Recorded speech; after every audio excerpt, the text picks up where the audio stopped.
ओम शांति। आज की मुरली 18 जून 2025 की प्यारे प्यारे शिव बाबा की ज्ञान मुरली और ईश्वरी महावाक्य। आज परमपिता परमात्मा स्वयं शिव बाबा निराकार भगवान क्या कह रहे हैं अपने मीठे बच्चों से और भक्तों से। कह रहे हैं, मीठे बच्चों, यह तुम जानते हो कौन सी पढ़ाई है, कौन सा ज्ञान है? ये बच्चों रुद्र ज्ञान है। ये यज्ञ स्वयं रुद्र भगवान ने रचा है। ये किसने रचा है? ये स्वयं भगवान शिव बाबा निराकार ने रचा है। इसमें तुम जानते हो अपना क्या है? इसमें तुम अपना सब कुछ क्या करते हो? स्वाहा करते हो। अब घर चलना है। स्वाहा क्या? विकारों की चीज स्वाहा करते हो, जैसे काम, क्रोध, लोभ, मोह, अहंकार। इस ज्ञान यज्ञ से, इस रुद्र ज्ञान से तुम विकारों को स्वाहा करते हो। यह रुद्र ज्ञान है और यह ज्ञान है, ये मुरली है, ये नॉलेज है, ये पढ़ाई भी है। भगवान शिव बाबा ने कहा प्रश्न में, संगम युग पर कौन सा वंडरफुल बच्चों खेल चलता है? अब तुम्हें मालूम, इस समय एक तरफ तो सतयुग की स्थापना हो रही है, यानी नकारात्मक सोच को स्वाहा किया जा रहा है, सकारात्मक सोच को अपनाया जा रहा है।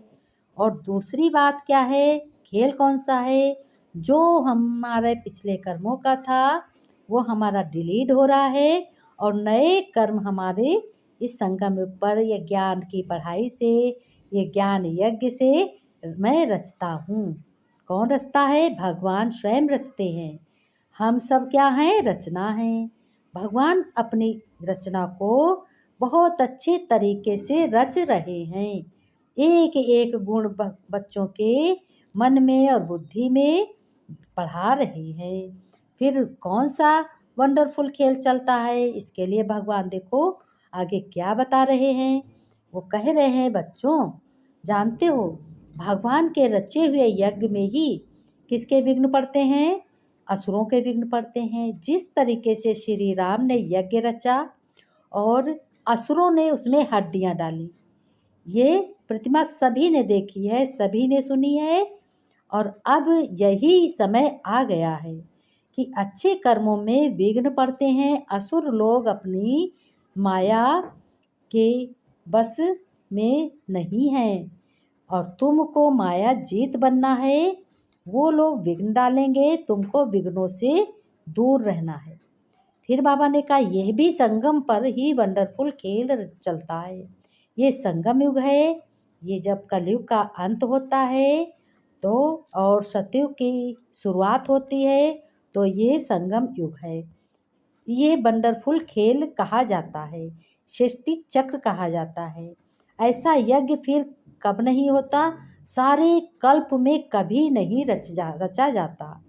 इसके पहले कभी नहीं ये पढ़ाई होती है। इस समय ये ओरिजिनल सत्य पढ़ाई सत्य पिता पढ़ा रहे हैं। किसके द्वारा? ब्रह्मा के तन के द्वारा। ऐसा यज्ञ फिर कल्प में भी नहीं रचा जाता। यह है राजस्व अश्वमेघ यज्ञ। कौन सा यज्ञ है? ये अश्वमेघ यज्ञ है। राजस्व स्वराज पाने के लिए इसमें ही विघ्न पड़ते हैं। स्वराज माने अपना राज्य लेने के लिए, अपना कौन सा? सत्य राज्य। सत्य क्या है? आत्मा अपना राज्य लेने के लिए ये यज्ञ रचा जाता है। फिर शिव बाबा ने कहा, बच्चों ओम शांति, तुम कहाँ बैठे हो? ये बताओ कहाँ बैठे हो? हर बच्चों के मुख में यही आता है कि मैं यहाँ बैठा हूँ भगवान के सम्मुख। लेकिन बाबा ने कहा इसको स्कूल कहा जाता है और यह अच्छा सा अच्छी यूनिवर्सिटी भी कह सकते हो। फिर ये भी कह सकते हो क्या बाबा ने बताया। फिर बाबा ने कहा इसको बच्चों विश्वविद्यालय भी कह सकते हो। जो विश्वविद्यालय होता है जिसकी ईश्वरीय ब्रांचेज है। अब इस ज्ञान की, इस विद्यालय की, ईश्वरीय विश्वविद्यालय की ब्रांचेज कौन सी है? ईश्वरीय ब्रांचेज है।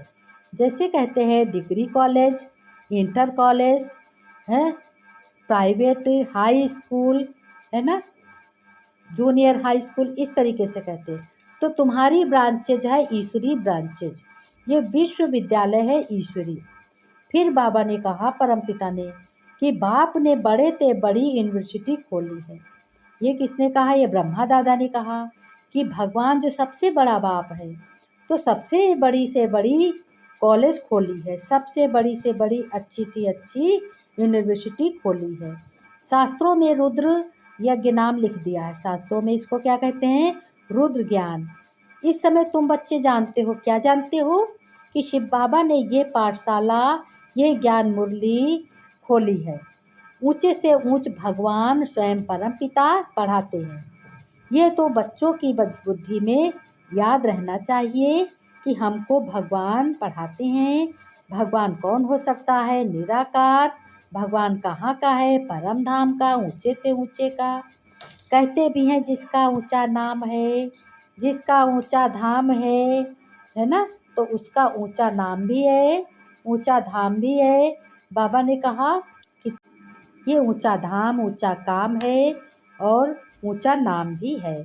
भगवान का नाम भी ऊंचा है, भगवान का ऊंचा काम भी है। इसलिए कहते हैं, बाकी थोड़े थोड़े रोज़, कहते हैं तकदीरवान बच्चे फ़ौरन निर्णय ले लेते हैं। कैसे निर्णय लेते हैं?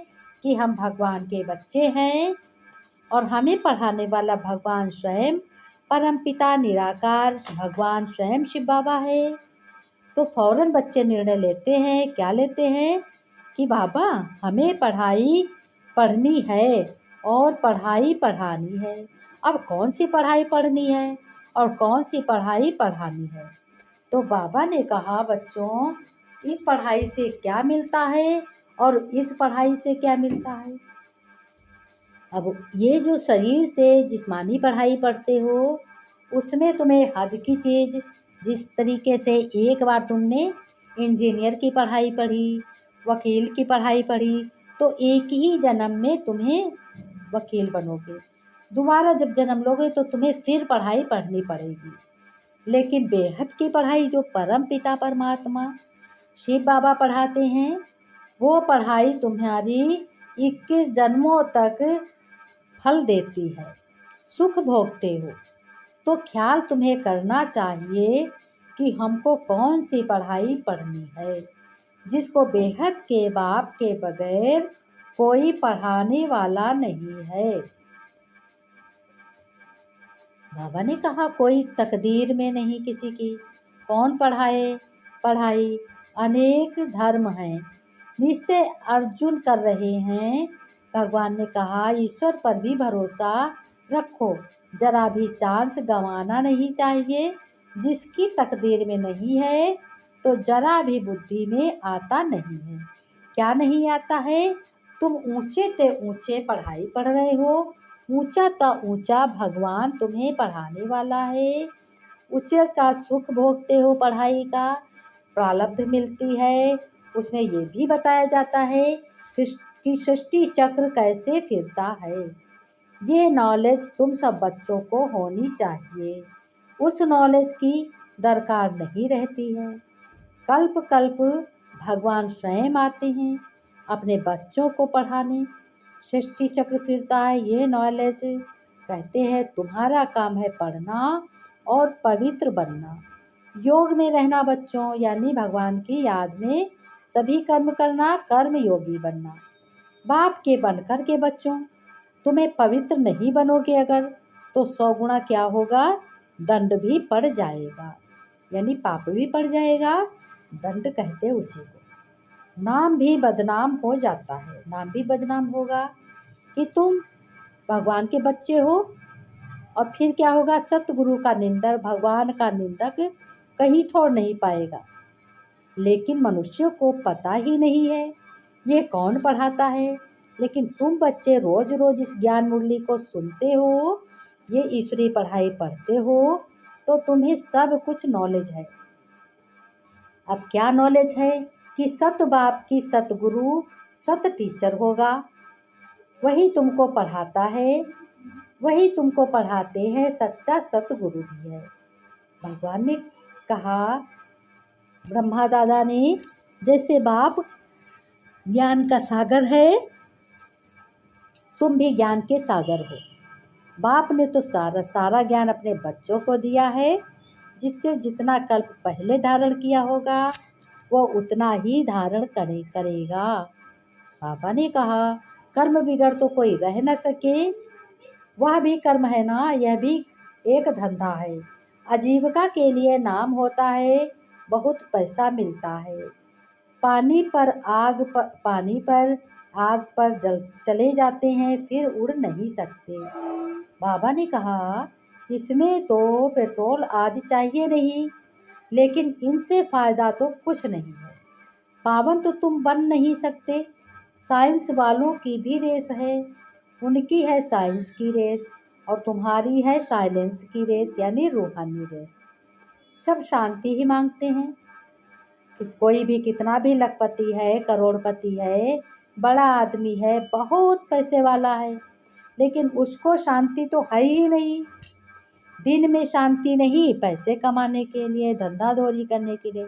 रात में शांति नहीं, कहीं चोर ना ले जाए, कहीं कोई लूटपाट ना ले, है ना।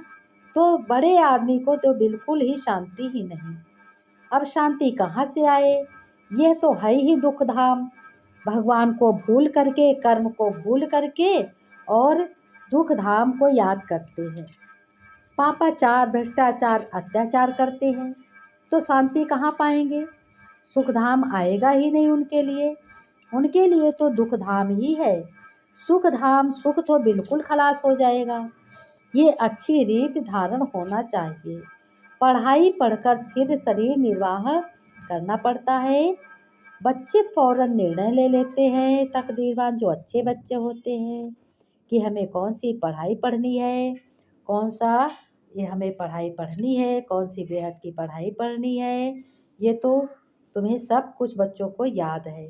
सच्ची कमाई में लग जाना है, अपने शरीर पे भरोसा करना, भगवान पे भरोसा करना। खाओ पियो मस्त रहो, भगवान के गुण गाते रहो। समय भी बरोबर वही है, विनाश तो सामने खड़ा है। ये तो बहुत क्लियर बात है, सही बात है, सत्य बात है। तुम्हारे कोई में अर्जुन है, किसी को कुछ नहीं मालूम है। बाबा ने कहा, अपने घर गृहस्थ में रहते हुए बड़े प्यार से रहना है, निंदा चुगली नहीं करनी है, अपना टाइम वेस्ट नहीं करना है। पापा ने नमस्ते किया। भगवान ने, मीठे मीठे मेरे प्यारे प्यारे बच्चों, सीखे लगो बच्चों, माता पिता का, बाप दादा का याद प्यार, गुड मॉर्निंग। बच्चों ने नमस्ते की। हम रूहानी बच्चों की, रूहानी बाप दादा को याद प्यार, नमस्ते, गुड मॉर्निंग। बाबा ने धारणा में कहा, धारण करो तो पुरुषार्थ बढ़े। सच्ची कमाई करनी है, किसी कोई भरोसा नहीं, इसलिए जरा भी चांस नहीं, व्यर्थ समय नहीं गंवाना। नष्टो मोहा बनकर अपना सब कुछ रुद्र यज्ञ में स्वाहा करना है। अपने को अर्पण कर ट्रस्टी को संभालना है। साकार बाप को फॉलो करना है। साकार माने ब्रह्मा बाबा को फॉलो करना, ब्रह्मा दादा को, और ब्रह्मा और दादा को फॉलो करना है, और शिव बाबा को सुनना है, उनको याद करना है। वरदान में ईश्वरीय नशे द्वारा पुरानी दुनिया को भूलने वाले सभी प्राप्ति संपन्न भव हो बच्चे। जैसे वह नशा सब कुछ भुला देता है, ऐसे ईश्वरीय नशा दुखों की दुनिया को सहज ही भुला देता है। उस नशे में रहना है, वह सर्व प्राप्ति संपन्न बन जाते हैं। एक बाप दूसरा न कोई, ये याद रहना है, यही नशा होना चाहिए। ये तुम्हें याद में समर्थी बनना है। स्लोगन में बाबा ने कहा, एक दो को कॉपी करने के बजाय बाप को कॉपी करो। अव्यक्त इशारे भगवान कहते हैं, अंतर्मुख रहने वाली ही तुम बच्चे हर ज्ञान रतन की गुह गति को जानते हो। ज्ञान की हर एक पॉइंट का राज क्या है और किस समय किस विधि से उसे कार्य में तुमने सेवा में लगाया है। बाबा कह रहे हैं, भगवान कह रहे हैं, बच्चों इस तरह से उस पर मनन करते उस राज के रस में तुम चले जाओ तो नशे की अनुभूत कर सकेंगे, और तुम ही राजयोगी हो, राज ऋषि हो और ज्ञानेश्वरी हो। तुम ही श्रेष्ठ बच्चे हो, तुम ही बच्चे महान हो, महारथी हो। भगवान कहते हैं तुम्हारे जैसा बच्चों कोई नहीं है, तुम श्रेष्ठ हो, तुम सफलता को प्राप्त करते हो। मेरा आशीर्वाद है बच्चों, हमेशा खुश रहो, मुस्कुराते रहो, हर कर्म में तुम्हारा सफलता प्राप्त हो, धन भी बढ़े और यज्ञ तप सुख शांति भी घर में बनी रहे। भगवान ने कहा मैं हूँ तो तुम्हें चिंता करने की कोई बात नहीं है। जिसका बाप बैठा होता है बच्चों को कोई चिंता नहीं होती। श्रेष्ठ श्रीमत पर उनकी चलते हैं बच्चे, खुश रहते हैं, मुस्कुराते रहते हैं। बच्चे खुश रहते हैं, मुस्कुराते रहते हैं। ओम